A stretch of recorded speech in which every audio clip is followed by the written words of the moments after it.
My former best friend went insane after I gave her a much-needed brutal reality check. She tried to ruin my wedding and get me fired, so I exposed her in a way that ruined her whole life. Growing up, my best friend was way richer than I was, but I actually liked it that way. When Rachel got designer clothing for Christmas and flaunted it in my face, whilst my only gift was my mother's hand-me-downs, I was happy for her. I was also happy for her at our elementary school graduation. Her parents took her to Disneyland, where she sent me photos joking that I probably wish I was her. All my parents could afford for mine was frozen pizza. When she found out, she laughed at me and called me poor. And I laughed alongside her, because I knew that in the long run, how she treated me right now because I was poor would only benefit me. And I was right. I graduated high school with a full academic scholarship because I realized studying was my only way out. Rachel, on the other hand, dropped out in sophomore year because she thought she could coast through life on family money. We actually stopped talking right around this time. She said maturing has made her realize she's too good to be friends with peasants like me, and as sad as I was, I matched her energy. I still texted her once or twice a year, wishing her Merry Christmas or a happy birthday though. I knew she had no friends, and that a simple text probably meant a lot to her. But other than that, we didn't talk. All I knew was that she was fully reliant on her parents and was trying to make it as an influencer. Honestly, I thought I'd never see her again. Until one day when I was 28. I had just graduated med school, bought a small apartment, and recently gotten engaged. That's when I got the random urge to contact her. I think I just wanted her to see me and be proud of me. I thought she would be. But instead,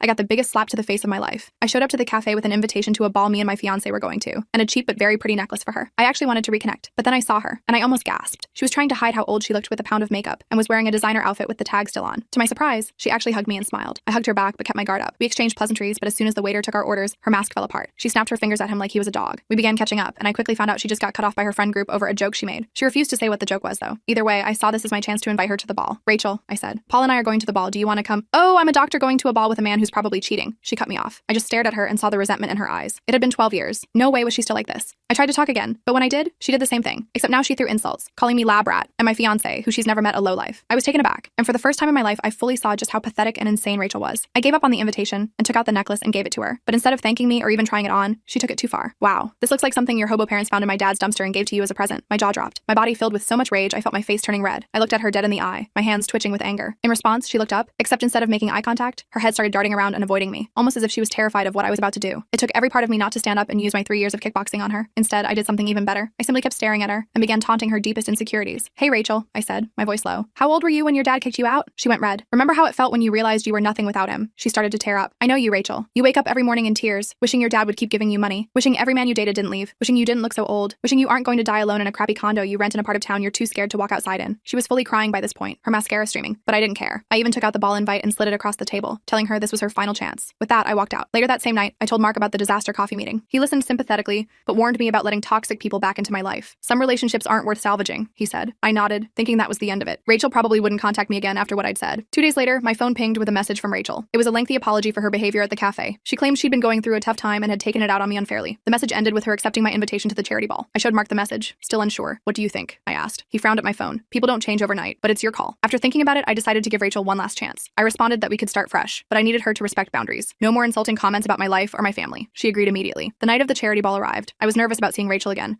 but also hopeful that maybe she was genuinely sorry. Mark and I arrived early since I was on the organizing committee. The venue looked stunning. The historical art museum downtown had been transformed with elegant lighting and floral arrangements. When Rachel walked in an hour later, I almost didn't recognize her. She looked absolutely gorgeous in a deep blue gown that probably cost more than my monthly rent. But more importantly, her demeanor was completely different. She was smiling warmly, thanking the staff, and behaving like a normal, polite human being. Your dress is beautiful, she said, approaching us. And this must be Mark. I've heard so much about you. Mark gave me a surprised look, but shook her hand politely. Throughout dinner, Rachel was pleasant company, asking thoughtful questions about Mark's work and complimenting my engagement ring. I started to think maybe she really had reflected on her behavior and wanted to change. Then I went to the restroom and overheard something that made my blood run cold. Rachel was talking to one of the hospital board members, a woman I worked with closely. Yes, I've known her since childhood, Rachel was saying. I actually mentored her through medical school. She was struggling with some of the advanced concepts, but I've always had a knack for medicine. I'm a surgeon at Memorial now. I stood frozen by the sinks. Rachel wasn't a doctor. She had never even finished high school as far as I knew. She was outright lying about me and herself to my colleagues. I waited until the board member left, then confronted Rachel. What are you doing? You're not a doctor, and you certainly never mentored me. Rachel's face fell for a second before she recovered. I was just trying to fit in with your fancy doctor friends. They all seem so impressed by credentials. By lying about me? About yourself? These are my colleagues, Rachel. My reputation matters here. She started crying, which immediately made me feel like the bad guy, even though she was clearly in the wrong. I just wanted to feel important for once, she sobbed. Everyone here is so accomplished, and I'm not. Against my better judgment, I softened. Let's just get some air, I suggested, not wanting to make a scene. I'll grab us some drinks and meet you on the terrace. I went to the bar to get us some water, needing a minute to process what had just happened. When I returned to find Rachel, I spotted her surrounded by a group of my university colleagues. They were looking at her phone and then glancing at me with strange expressions. As I approached, I caught a glimpse of what they were looking at. Photos of me, embarrassing childhood photos I didn't even know still existed. Rachel was in the middle of a story about how I had wet the bed at a sleepover when I was 12, something that had never actually happened. Rachel, I said sharply, can I talk to you for a minute? She followed me to a quiet corner, her expression all innocence. What's wrong? You know exactly what's wrong. Where did you even get those photos? Oh, I've had them forever, she said casually. Just some memories I saved. I thought your friends would enjoy seeing the real you. The real me? You're making up stories to humiliate me. Rachel leaned close, her voice dropping. You humiliated me at the cafe. Did you think there wouldn't be consequences? Before I could respond, she stepped back and her demeanor completely changed. I'm so sorry about the photos, she said loudly, for the benefit of anyone who might be listening. I didn't realize they would upset you. Let me delete them right now. She made a show of deleting the photos from her phone,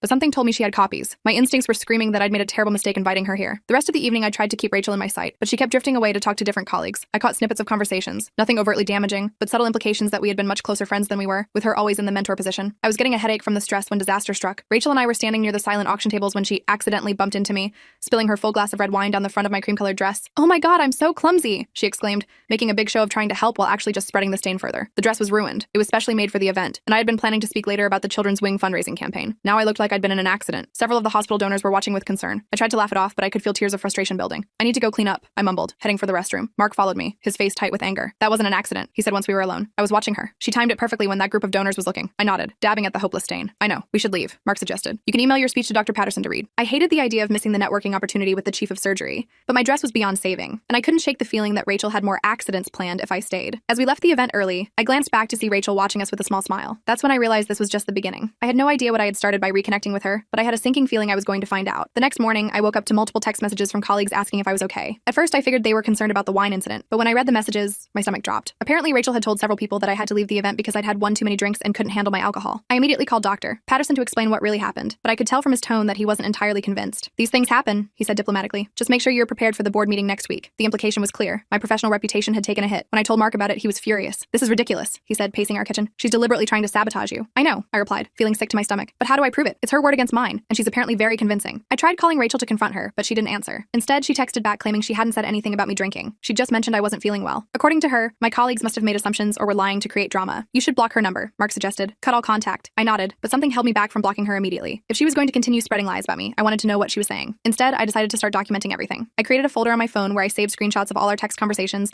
and made notes about every interaction. Over the next week, I kept my head down at work, focused on my patients, and tried to repair any damage to my reputation through sheer professionalism. I thought maybe Rachel had moved on after having her fun at the ball. I was dead wrong. A week after the charity event, my department head called me into his office. Dr. Klein was normally warm and supportive, but today his expression was serious as he turned his computer monitor toward me. Can you explain this? He asked. On the screen was a social media post from an account called Medical Frauds, showing what appeared to be me at various medical conferences, clearly intoxicated in the photos, except I knew for a fact these images were doctored. In one, my head had been poorly photoshopped onto someone else's body. In another, a normal photo of me holding a water glass had been altered to make it look like I was disoriented. This is fake, I said immediately. I've never been drunk at a conference. These are doctored images. Dr. Klein sighed. I figured as much. The Photoshop job isn't even very good, but these posts have been sent to several board members, and we need to address it. I felt my face burning with humiliation as I explained about Rachel, my former friend who seemed determined to destroy my reputation. It was mortifying having to tell my boss about this personal drama, but I had no choice. I'm sorry you're dealing with this, Dr. Klein said when I finished. Do you think she'll escalate further? I honestly don't know, I admitted. I never expected any of this. He advised me to document everything and suggested I consult the hospital's legal team if things got worse. As I left his office, I felt a mixture of relief that he believed me and dread about what Rachel might do next. That evening, Mark and I agreed it was time to completely cut off Rachel. I blocked her on all platforms and asked mutual acquaintances to not share any information about me with her. We thought maybe without access to me, she'd lose interest and move on. For a couple of weeks, things seemed to quiet down. No more fake social media posts appeared, and the gossip at work gradually died down. I started to relax, focusing on our upcoming wedding plans instead. We had booked a beautiful venue for the fall, a historic mansion with gardens that would be filled with autumn colors. The deposit had been a stretch financially, but worth it for our dream location. Then one evening, I got a call from the venue. Dr. Thompson, this is Andrea from Bellevue Manor. I'm calling to confirm your change of date from October 15th to December 3rd,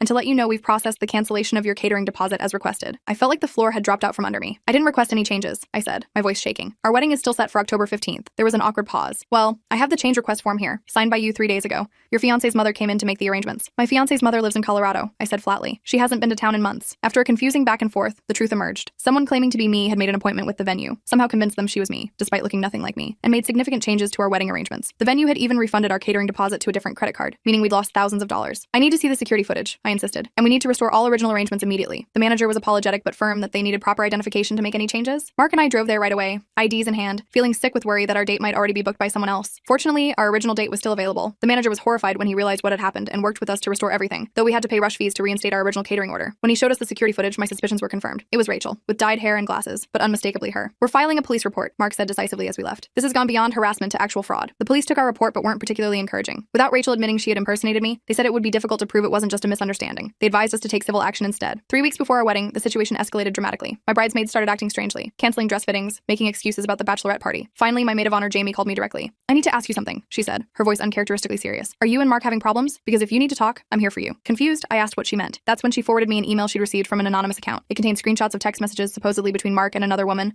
along with a note saying, "Thought the bride should know." The texts were completely fabricated. They showed Mark telling this woman how unhappy he was with me and planning to meet her at a hotel. The messages didn't even sound like him, and the phone number shown wasn't his. But they were convincing enough to make my bridesmaids concerned. I spent hours on the phone, reassuring each of my confused friends that my relationship was solid and the messages were fake. Meanwhile, Mark was devastated that his character was being attacked. He'd always prided himself on his integrity, and the idea that people might think he was cheating was unbearable to him. "Who does this?" he asked that night, pacing our apartment. "Who puts this much effort into hurting someone else?" I had no good answer. The level of malice Rachel was showing went beyond anything I could understand. This wasn't just petty revenge anymore. This was a concentrated effort to destroy my life. My cousin Joseph worked in cybersecurity, and I reached out to him for help. He agreed to trace the anonymous emails to see if we could connect them definitively to Rachel. The emails originated from a public internet cafe about 3 blocks from Rachel's apartment, he reported back a few days later. Can't prove she sent them specifically, but it's a pretty big coincidence. We took this information to the police, but again, they said it wasn't enough evidence to pursue criminal charges. They suggested getting a restraining order instead, which required less burden of proof. While we were figuring out our legal options, Rachel escalated yet again. Someone called the hospital anonymously, claiming they had seen me stealing medication from the pharmacy for personal use. This triggered an automatic investigation that temporarily limited my access to certain areas of the hospital, including medication storage. I was beyond humiliated having to explain to hospital security that I was being targeted by a vindictive former friend. They reviewed the security footage from the times in question and quickly confirmed I had done nothing wrong, but the experience was incredibly stressful. For a few days, I had to have another doctor co-sign all my medication orders, which meant explaining the situation to colleagues I barely knew. The hospital investigation cleared me within a week, thanks to their excellent security systems that showed I had never accessed the pharmacy inappropriately. But the damage to my reputation lingered. I could feel colleagues watching me, wondering if there was truth to the accusations. Some patients requested different doctors. It was subtle, but devastating. Meanwhile, Rachel found a new angle of attack. Mark's mother, Linda, had never been my biggest fan. She'd always hoped her son would marry the daughter of their family friends, and while she was polite to me, there was always a certain coolness. Rachel somehow discovered this vulnerability. One day, Mark got a concerned call from his mother. "Is everything okay with you and Sarah?" she asked. "I've been hearing some concerning things." It turned out Rachel had joined Linda's yoga class under a fake name and spent weeks befriending her. Once she gained Linda's trust, Rachel began dropping subtle comments questioning my character and suggesting Mark wasn't happy but was too loyal to admit it. "She seemed so genuine," Linda told Mark when he confronted her about it. "She said she knew you from college and was just concerned." Mark was furious. "Mom, I've told you how happy I am. Why would you believe a stranger over me?" The situation came to a head when I happened to be driving past the yoga studio one day and saw Rachel walking out with Linda. I recognized her immediately despite her new hairstyle. Without thinking, I parked and confronted her in the parking lot. "What are you doing with my future mother-in-law?" I demanded. Rachel put on a confused expression. "I don't know what you're talking about. I'm just taking a yoga class." "Stop lying, Rachel. I know exactly what you're doing." She shrugged, looking annoyingly calm. "You seem really paranoid, Sarah. Maybe you should talk to someone about that." Before I could respond, Linda came out of the studio and looked between us in confusion. Rachel used the opportunity to slip away, leaving me to explain everything to Linda. Fortunately, when I showed Linda photos of Rachel and evidence of her harassment campaign, she believed me. She was horrified to realize she'd been manipulated and apologized for doubting me. It was a relief to clear the air, but exhausting to have to constantly defend myself. With our wedding just 2 weeks away, Mark and I thought we had finally contained Rachel's influence. We'd warned everyone in our lives about her, increased security for the wedding, and were being extra cautious about sharing any personal information. Then I received a certified letter from an attorney claiming I had committed malpractice on a patient named Tyler Benson, resulting in permanent nerve damage. The letter demanded a settlement of $200,000 to avoid a lawsuit. I had never treated anyone named Tyler Benson. A quick search revealed he was Rachel's cousin. Mark and I immediately contacted our own attorney, who advised us that while the claim was obviously fraudulent, we needed to respond officially. We postponed our honeymoon to Japan to deal with the legal threat, losing thousands on non-refundable bookings. Our attorney sent a strongly worded response pointing out that hospital records would show I had never treated this patient,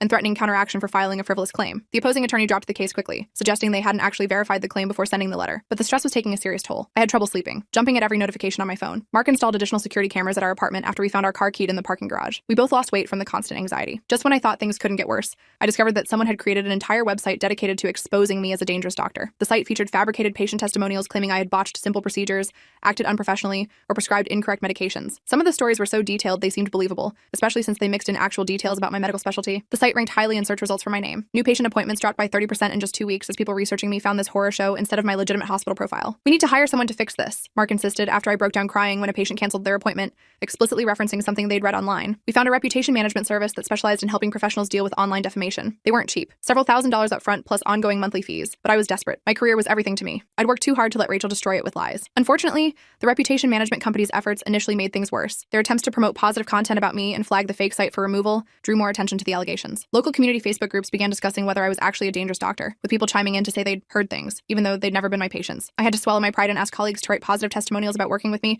which was professionally humiliating. Most were supportive, but I could tell some wondered if there was truth to the rumors. Where there's smoke, there's fire, seemed to be the unspoken assumption. The stress was affecting our relationship too. Mark and I were both exhausted and short-tempered. We'd gone from planning our dream wedding to just wanting to get it over with before Rachel could cause more damage. "Let's just move up the date and do something small," Mark suggested after another exhausting day of damage control. "Just our immediate family, somewhere Rachel won't expect." I hated the idea of letting her win by changing our plans, but practicality won out. We rescheduled for the following weekend at our original venue, telling only our closest family members the new date. We lost another deposit, but it seemed worth it for some peace of mind. The night before our new wedding date, the venue called in a panic. Health inspectors had shown up based on an anonymous tip, claiming there was a rodent infestation infestation in the kitchen. Though they found nothing, regulations required a full inspection before the facility could serve food again, which couldn't happen in time for our wedding. We lost our venue and catering deposit. With less than 24 hours until our wedding, Mark's cousin Elizabeth offered her backyard as an alternative. It wasn't the dream venue we'd planned, but at that point, we just wanted to be married without further drama. Despite everything, the small backyard wedding turned out to be beautiful. Elizabeth's modest garden had a few rose bushes and a small patio, nothing like the mansion's expansive grounds, but intimate and heartfelt with just our closest family present. The smaller setting emphasized that we were surrounded only by people who truly cared about us. Just as we were exchanging vows, however, a car parked across the street began honking continuously and blasting music. Mark's brother and two friends immediately went to investigate while we rushed through our vows. Through the commotion, I could see Rachel sitting in her car, a malicious smile on her face as she disrupted our ceremony. By the time Mark's brother reached her car, she drove off, leaving us with a wedding video partially ruined by car horns. That was the final straw. The next day, we went straight to our attorney and insisted on taking stronger legal action. He had been hesitant before, saying harassment cases were difficult to prove and expensive to pursue, but now agreed we had enough documented incidents to file for a restraining order. We spent our honeymoon gathering evidence, organizing documentation of every incident over the past months, and preparing for court. It wasn't the romantic start to marriage we'd imagined, but working together against a common enemy at least reinforced our partnership. The restraining order process was more complicated than I expected. We had to show a pattern of harassment and prove that Rachel represented a credible threat. Fortunately, we had meticulously documented everything: the wedding venue fraud, the fake medical review website, the falsified text messages, the bogus malpractice claim, and statements from witnesses, including Mark's mother and my bridesmaids who had received the fake emails. Just when we thought we were making progress, Rachel filed her own restraining order against me, claiming I was the one harassing her. According to her filing, I was obsessed with her and had been stalking her for months, showing up at places she frequented and spreading lies about her to mutual acquaintances. We had to attend an extremely uncomfortable court hearing where Rachel presented her fabricated evidence, doctored photos suggesting I had been following her, manufactured text messages, and even a fake journal purportedly documenting her fear of me. She had clearly put as much effort into building this alternative narrative as she had into harassing me. Fortunately, the judge saw through her claims. Our evidence was substantial and verifiable, while Rachel's fell apart under minimal scrutiny. The judge granted my restraining order, requiring Rachel to stay at least 500 feet away from me, my home, and my workplace. He dismissed her counterpetition and warned her about the consequences of filing false claims. I left the courthouse feeling vindicated but not particularly relieved. A restraining order was just a piece of paper, and Rachel had already demonstrated her willingness to break laws to hurt me. Still, it was something: official recognition that I was the victim, not the aggressor. For about 3 weeks, things were quiet. No new fake websites appeared, no one called the hospital with false accusations, and our apartment building's security cameras showed no sign of Rachel lurking around. I started to hope she had finally gotten the message. Then Mark got a text from an unknown number. "Hey man, we should talk about Sarah. I have information you need to know. Meet me at Riverside Park, 7 p.m. tonight. Come alone." The number wasn't Rachel's, but the message followed her pattern of trying to create conflict between us. Mark showed me immediately. "It's obviously a trap," he said. "Probably this Tyler guy she used for the fake malpractice claim. Or she's using a burner phone," I suggested. "Either way, you can't go." Mark agreed, but was curious about what they were planning. What if I go, but stay in the car, just to see who shows up? I was against the idea, but Mark felt it might give us more evidence if we could prove Rachel was violating the restraining order. He promised to stay in the locked car with the windows up and drive away at the first sign of trouble. That evening, Mark parked near the meeting spot 15 minutes early. He kept his dash cam running to record whatever happened. At exactly 7 p.m., a man approached the parking area, looking around. When he spotted Mark's car, he walked directly toward it. Mark recognized him from social media as Tyler, Rachel's cousin who had filed the fraudulent malpractice claim. Tyler signaled for Mark to roll down his window, but Mark shook his head and held up his phone to show he was recording. Tyler's friendly demeanor instantly changed. He began shouting obscenities and hitting Mark's car window,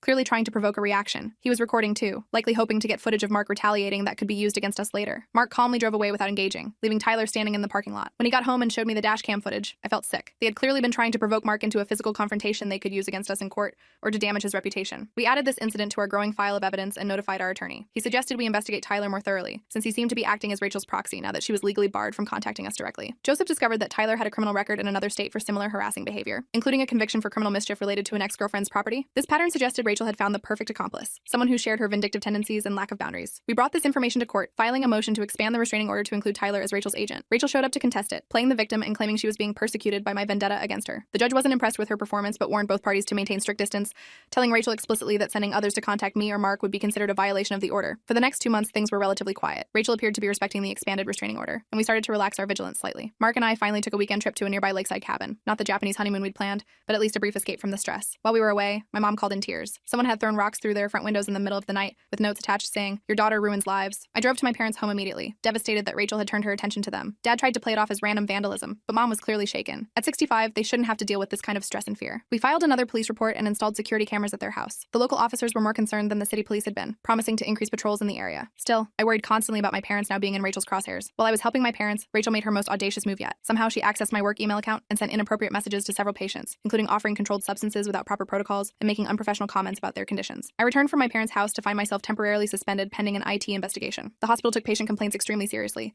and the emails appeared to have genuinely come from my account. Fortunately, the IT department moved quickly. They determined the emails were sent from an IP address not associated with any hospital computer or my home network. My account had been accessed through a password reset by someone who had answers to my security questions, information Rachel would have known from our childhood. The hospital reinstated me after 3 days, with an official statement to affected patients explaining the account breach. They also implemented stronger security protocols, including 2-factor authentication for all staff emails. My department head was supportive, but I could tell the incident had raised questions about my my judgment in the minds of some administrators. Worse, Rachel had apparently been planning for this outcome. Before the IT department could prove the emails were fraudulent, she had taken screenshots and sent them to the state medical board with an anonymous complaint about my professional conduct. The board was obligated to investigate any complaint involving patient communication, regardless of how it originated. I had to hire a specialized attorney to defend my medical license, at significant expense. The process was lengthy and humiliating, requiring me to provide statements, character references, and evidence of the ongoing harassment campaign as context for the forged emails. The strain was affecting every aspect of my life. I developed insomnia and lost 15 pounds in a month from stress. My relationship with Mark was strained as we both struggled to cope with the constant anxiety. After a particularly bad night when I had a panic attack thinking I heard someone outside our apartment, Mark suggested we consider moving to another city. We could start fresh somewhere Rachel doesn't know, he suggested gently. New jobs, new home, new beginning. Part of me was tempted. The idea of escaping the constant vigilance was appealing, but another part of me was furious at the thought of being driven from the life I'd worked so hard to build. I'm not letting her win, I said firmly. This is my career, my home, my life. I'm not running away. Instead, we developed a comprehensive plan to gather conclusive evidence of Rachel's harassment. Joseph suggested creating a digital trap, a password-protected cloud storage that appeared to contain my personal journals and sensitive information, but was actually monitored to track anyone who accessed it. The journals detailed fabricated insecurities and fears that would appeal to Rachel's desire to hurt me. We made the security intentionally weak, using passwords related to information Rachel would know from our childhood. Then we had a mutual acquaintance casually mention in a public place that I'd been writing everything down in a digital journal as a way to cope with stress. The bait worked better than we expected. Within 2 days, someone accessed the fake journal using an IP address that traced back to Rachel's apartment building. Not content with just reading the entries, Rachel downloaded them and began posting excerpts on social media with cruel commentary about my pathetic life and insecurities. Joseph had built in digital watermarks and tracking pixels that conclusively tied the unauthorized access to Rachel's devices. We finally had irrefutable evidence of her computer crimes, including her digital fingerprints from the unauthorized access. Armed with this new evidence, we went back to the police. This time, we weren't just reporting harassment, we had proof of computer fraud, identity theft, and violation of the restraining order. The detective assigned to our case took it much more seriously than previous officers had. This crosses jurisdictional boundaries, he explained after reviewing our evidence. The computer crimes aspect makes prosecution more complicated, but also more likely to stick. We'll need to coordinate with Cybercrimes Division. For the first time in months, I felt a glimmer of hope that Rachel might face real consequences for her actions. The detective was candid about the challenges. Building a criminal case would take time, and the burden of proof was high, but he seemed confident that we had enough evidence to move forward. While the police investigation proceeded, our attorney suggested we should also pursue a civil case. We filed a comprehensive lawsuit against Rachel for defamation, harassment, intentional infliction of emotional distress, and financial damages resulting from her actions. Our attorney sent Rachel an official notice of the lawsuit with copies of all our evidence attached. We expected this show of force to intimidate her, but Rachel responded by creating a GoFundMe campaign, claiming she was being legally bullied by privileged doctors who were trying to silence her for speaking truth to power. Her campaign painted me as a vindictive, powerful physician, using my resources to crush a vulnerable woman who had dared to expose me. The narrative was so twisted it was almost impressive in its complete inversion of reality. Even more disturbing, people believed it. Rachel raised nearly $15,000 from strangers sympathetic to her fabricated victimhood. The lawsuit discovery process revealed that Rachel's revenge was not a spontaneous reaction to our cafe meeting. She had been planning it for years, keeping a detailed journal of ways to destroy me that dated back to when I first got into medical school. Pages of meticulous notes outlined how she would systematically attack every aspect of my life, my career, my relationship, my family, my reputation. This evidence strengthened our case significantly. Rachel's attorney, paid for with her GoFundMe money, advised her to settle the lawsuit, but Rachel angrily refused, insisting she was the real victim and would prove it in court. As the court date approached, Rachel became increasingly desperate. Tyler contacted Mark again, claiming he wanted to meet secretly to explain Rachel's side. When Mark arrived at the meeting spot, this time accompanied by our attorney who waited nearby, Tyler tried to provoke him into a physical altercation while recording on his phone. Mark calmly walked away, realizing it was another trap designed to damage our credibility before court. We added this attempted provocation to our growing mountain of evidence. 2 weeks before the court date, Rachel made her boldest move yet. She appeared at my parents' house claiming she wanted to apologize personally for any misunderstanding. My father, not recognizing her from the few photos he'd seen, let her in before my mother realized who she was. Rachel used the brief access to take photos inside my parents' modest home. She later posted these online with captions mocking their shabby furniture and pathetic lifestyle, comparing it to her parents' luxury home. This violation of the restraining order was the final piece we needed. Police issued an arrest warrant for Rachel, who had now committed a criminal offense by entering my parents' home against court orders. Rachel evaded arrest for 3 days, during which she sent a frantic email blast to my employer and colleagues claiming I had fabricated everything as part of an elaborate plot to ruin her. But her disappearance only made her look guilty. When she was finally arrested at a bus station apparently trying to leave town, few believed her protestations of innocence. With Rachel in custody awaiting a hearing on the restraining order violation, Mark and I finally felt a moment of relief. But we quickly realized this was just the beginning of a new chapter in our ordeal. The criminal case for violating the restraining order was separate from our civil lawsuit, which was still proceeding. Both would require our ongoing participation, testimony, and emotional energy. We were also concerned about the financial strain. Between legal fees, security measures, and income loss due to the damage to my professional reputation, we had already spent over $30,000 dealing with Rachel's harassment. The prospect of continuing legal battles was daunting. Unexpectedly, help came from an unexpected source. Dr. Klein, the senior partner at my hospital who had supported me throughout the ordeal, connected us with a pro bono attorney who specialized in stalking cases. The attorney had previously worked with several healthcare professionals targeted by vindictive individuals and was passionate about helping victims of this type of harassment. With improved legal representation, we felt more confident facing the upcoming proceedings. But Rachel had one more card to play. After being released on bail with strict conditions, including ankle monitoring, she convinced her parents to hire an aggressive attorney who claimed she had undiagnosed mental health issues that explained her behavior. This new defense strategy complicated what had seemed like a straightforward case. Rachel's attorney argued that she needed treatment, not punishment, and that her actions were the result of untreated conditions rather than malicious intent. The mental health evaluation ordered by the court concluded that while Rachel did have significant narcissistic personality traits, she was fully aware of her actions and their consequences. She did not qualify for an insanity defense or diminished capacity. However, her lawyer skillfully used the diagnosis to generate public sympathy, portraying Rachel as a troubled woman who needed help rather than a calculated self-regulating tormentor. We countered by having my therapist testify about the severe anxiety and depression I had developed due to Rachel's harassment. The psychological damage was real and ongoing, regardless of Rachel's mental state when inflicting it. As the trial date approached, Rachel's attorney offered a settlement that included a gag order preventing me from discussing the case publicly. The terms would require Rachel to pay a modest sum for damages, undergo therapy, and maintain the restraining order, but I would be legally barred from sharing my experience with others. Mark thought we should take it. We could finally move on, he argued. No more court dates, no more reliving the trauma. But accepting would mean Rachel's actions remained hidden from others she might target in the future. It would mean burying the truth in exchange for a quiet resolution. After careful consideration, we rejected the offer despite our attorney's caution about the unpredictability of trials. The stage was set for a final confrontation in court, where the full extent of Rachel's campaign would be exposed, and I would finally have the chance to seek justice for the havoc she had wreaked on our lives. Whatever the outcome, I was ready to face her one last time and put this nightmare behind us. The rich friend's revenge. Ending. The trial began on a rainy Monday morning. I felt sick to my stomach as I walked into the courtroom. Rachel sat at the defense table looking perfectly put together in a modest blue dress, her hair pulled back in a simple ponytail. She looked nothing like the glamorous, vengeful woman who'd been terrorizing us. Instead, she looked like someone's innocent daughter who'd been wrongfully accused. I knew immediately this was a calculated image for the judge and any potential jury members. When Rachel spotted me, she gave me this sad, wounded look like I was the one who had hurt her. My blood boiled, but Mark squeezed my hand, reminding me to stay calm. Our attorney started by methodically laying out Rachel's campaign against us. She presented the evidence chronologically, starting with the charity ball incident and working through each escalating attack. The judge's expression grew increasingly disturbed as the pattern became clear. Rachel's attorney portrayed her as a misunderstood childhood friend who just wanted reconciliation. My client simply reached out to reconnect with an old friend, he argued. Dr. Thompson's hostile response triggered my client's admittedly inappropriate but understandable emotional reaction. I almost laughed out loud at this ridiculous spin. Thankfully, our attorney was prepared. She presented Rachel's journal entries planning my destruction, complete with timestamps showing they predated our coffee shop meeting by years. By the third day of trial, even Rachel's parents looked shocked by the extent of their daughter's behavior. They sat in the back row, their expressions growing more horrified with each new piece of evidence. I almost felt sorry for them, realizing they probably hadn't known the full scope of what their daughter had done. The turning point came during Rachel's cross-examination. She maintained her wounded victim act remarkably well for the first hour, speaking softly about how she'd always admired me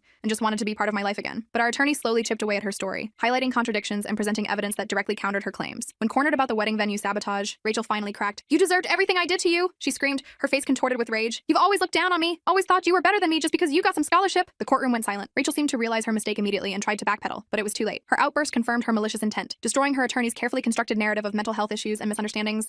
The judge not only ruled in our favor but issued a permanent restraining order and ordered Rachel to pay significant damages, $175,000 for defamation, emotional distress, and financial losses we'd suffered. He also recommended the prosecutor pursue criminal charges for identity theft, computer fraud, and violation of the temporary restraining order. As we left the courthouse, I felt overwhelming relief. The judge's decision brought immediate validation, official recognition that I wasn't crazy or paranoid. Rachel really had been methodically trying to destroy my life. I expected to feel elated, but mostly I just felt exhausted. The constant vigilance and anxiety of the past year had drained me completely. That night, Mark and I ordered takeout and fell asleep on the couch before 9 p.m., too tired to even properly celebrate our victory. The aftermath brought new challenges we hadn't anticipated. Rachel's parents refused to help pay the damages, telling her lawyer they were done enabling her. After years of bailing Rachel out of her messes, they'd finally reached their limit. This meant Rachel faced both financial consequences and the loss of her safety net. I felt vindicated by the ruling, but still struggled with anxiety and trust issues. Jumping at unexpected noises, checking the locks 3 times before bed, scanning every room for threats when I entered. These had become automatic behaviors I couldn't shake. Mark noticed and suggested using part of the settlement money for therapy. "Not just for you," he said, "for both of us. This affected me too, and I think couples therapy would help us process everything together." He was right. We found a therapist who specialized in trauma and recovery. The sessions were sometimes painful but helped us begin healing together, strengthening our relationship through the shared trauma. 2 months after the trial, I received good news professionally. The hospital fully cleared my record and offered me a position on a prestigious research team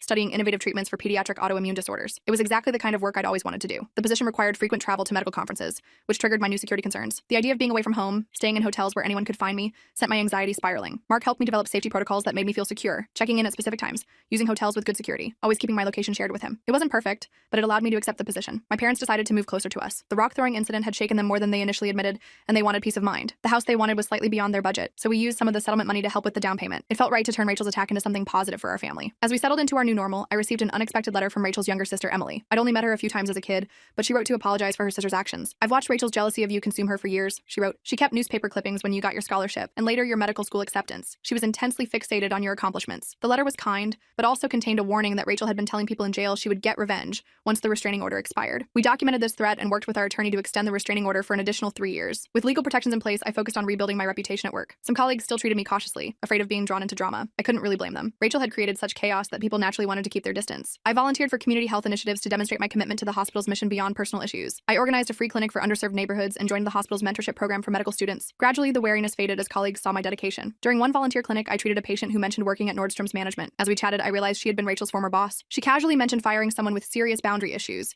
who had targeted another employee over a perceived slight. "She just couldn't let it go," the woman said, not knowing my connection to Rachel. Kept escalating until we had no choice but to terminate her. Discussing this felt like participating in the same toxic behavior I'd condemned. I politely changed the subject and focused on the patient's medical needs. I didn't need more Rachel stories. I had enough of my own. Mark and I finally took our delayed honeymoon to coastal Maine. Not the Japan trip we'd originally planned, but a peaceful week in a seaside cottage. We completely disconnected from social media and work, trying to just be a normal couple enjoying their honeymoon. 3 days in, I found myself constantly checking windows and and feeling watched whenever we walked on the beach. Mark noticed and gently suggested we see a trauma therapist specifically for my hypervigilance when we returned home. The specialized therapy helped immensely with my anxiety. My therapist explained that my brain had been rewired by trauma to constantly expect threats. Through EMDR therapy and cognitive techniques, I slowly began to feel safe again. I still struggled with allowing new people into our lives. Every new acquaintance raised questions in my mind. What if they're connected to Rachel? What if they're just pretending to be friendly? Mark and I started small by hosting dinner parties with trusted friends, gradually expanding our social circle with their vetted connections. A year after the trial, I was offered a speaking opportunity at a medical conference on workplace harassment. The organizers had heard about my experience and thought my perspective would be valuable. Accepting meant my story would become more public, potentially exposing me to more attention. After careful consideration, I decided to share my experience anonymously through a colleague. She presented my case study without using my name, helping others without re-exposing myself to potential backlash. We learned through mutual connections that Rachel had moved to another state after serving a short jail sentence for violating the restraining order. She'd apparently started over with a new job and new social circle. Part of me hoped she had genuinely changed and wasn't just regrouping to target someone else. Another part remained skeptical. Joseph helped us create secure social media profiles and monitored for any concerning online activity. We maintained our vigilance, but less frantically than before. Life was gradually returning to normal. For my 30th birthday,